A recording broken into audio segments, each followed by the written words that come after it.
तो हेलो दोस्तों, आपका स्वागत है एजुकेशनल गुरु भाई प्रियांशु के चैनल में। तो आज का यह वीडियो बहुत ही ज़्यादा इंपॉर्टेंट होने वाला है, क्योंकि आज के हम लोग इस वीडियो में क्लास 10th फिजिक्स का हम लोग फिर पार्ट 2 लेकर गए हैं। इस वीडियो में हम लोग 20 से 25 ऑब्जेक्टिव प्रश्न को देखेंगे, जो कि बहुत ही ज़्यादा क्लास 10th बोर्ड के एग्जाम के लिए बहुत ही ज़्यादा VVI है। तो चलिए बिना देरी के इस वीडियो को शुरू करते हैं। पहला प्रश्न करता है, प्रतिरोध का SI मात्रक क्या होता है। तो प्रतिरोध का SI मात्रक क्या होता है जी? तो प्रतिरोध का SI मात्रक ओम होता है, ऑप्शन नंबर सी। अगला प्रश्न है कि जूल प्रति कूलम किसके बराबर होता है। तो 1 वोल्ट बराबर जूल प्रति कूलम होता है, ऑप्शन नंबर बी हो जाएगा। अगला प्रश्न है, विभवांतर का SI मात्रक क्या होता है। तो विभवांतर या विभव का SI मात्रक क्या होता है?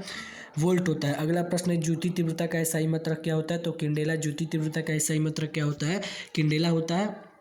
अगला प्रश्न कहता है, विभवांतर मापने वाले यंत्र को क्या कहते हैं। तो विभवांतर मापने वाले यंत्र को वोल्ट मीटर कहा जाता है। विद्युत शक्ति का SI मात्रक क्या होता है। तो वाट होता है। विद्युत शक्ति का SI मात्रक वाट होता है। अगला प्रश्न है कि आवेश प्रवाह के समय के दर को क्या कहते हैं। तो आवेश के प्रवाह के दर को क्या कहते हैं? विद्युत धारा कहते हैं, ऑप्शन नंबर ए हो जाएगा। अगला प्रश्न कहता है कि एक कूलाम तुल्य कितने के बराबर होता है। तो एक कूलाम तुल्य जो है, एक कूलाम 1 एम्पियर इंटू 1 सेकेंड के बराबर होता है, क्योंकि हम जानते हैं 1 एम्पियर बराबर कितना होता है? J/S। क्योंकि हम लोग जानते हैं 1 एम्पियर बराबर 1 कूलाम प्रति सेकंड होता है। 1 कूलाम प्रति सेकंड होता है, ठीक है। तो इसलिए आपका ऑप्शन नंबर बी हो जाएगा। अगला प्रश्न है, किलोवाट घंटा मात्रक होता है। तो किलोवाट घंटा किसका मात्रक होता है। तो विद्युत ऊर्जा का SI मात्रक जूल होता है, लेकिन व्यापारिक मात्रक क्या होता है? किलोवाट घंटा। और 1 किलोवाट घंटा बराबर कितना होता है? 1 यूनिट। तो वहीं अगला प्रश्न है कि 1 विद्युत यूनिट बराबर कितना होता है। तो 1 विद्युत यूनिट बराबर 1 किलोवाट घंटा होता है। 1 किलोवाट घंटा बराबर 1 विद्युत यूनिट, ठीक है। अगला प्रश्न कहता है, 1 किलोवाट बराबर कितना जूल होता है। तो 1 किलोवाट बराबर 3.6 इंटू 10 के पावर 6 जूल के बराबर होता है। 3.6 इंटू 10 के पावर 6 जूल के बराबर होता है 1 किलोवाट बराबर, ठीक है।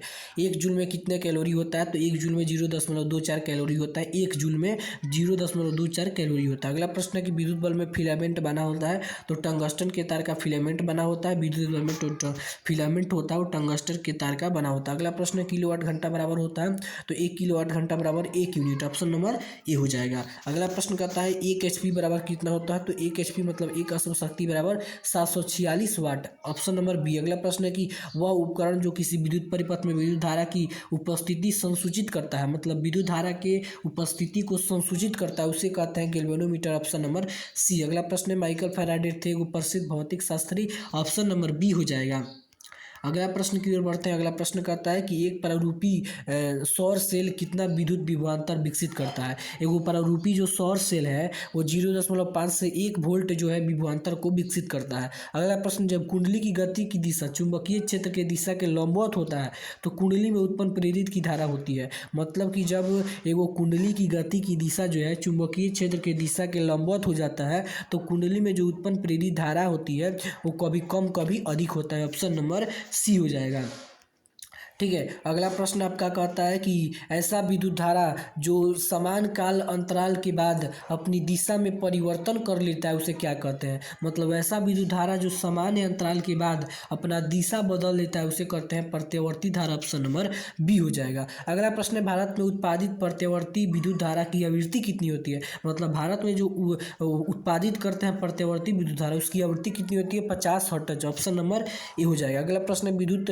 प्रतिरोध में विद्युत में तार किस रंग का होता है। तो विद्युत में तार जो होता है लाल रंग का होता है, ऑप्शन नंबर ए हो जाएगा। अगला प्रश्न कहता है, हमारे देश में विद्युत में तार एवं उदासीन तार के बीच कितना विभवांतर होता है। जो हमारे देश में हम लोग मतलब कि विभवांतर उत्पन्न करते हैं उसमें जो विद्युत में और उदासीन जो तार होता है उसके बीच का जो विभवांतर होता है वो कितना होता है। तो 240 वोल्ट का होता है, ऑप्शन नंबर डी। अगला प्रश्न है, किसी विद्युत परिपथ में विद्युत धारा अकस्मात बहुत अधिक बढ़ जाता है तो उसे क्या कहते हैं।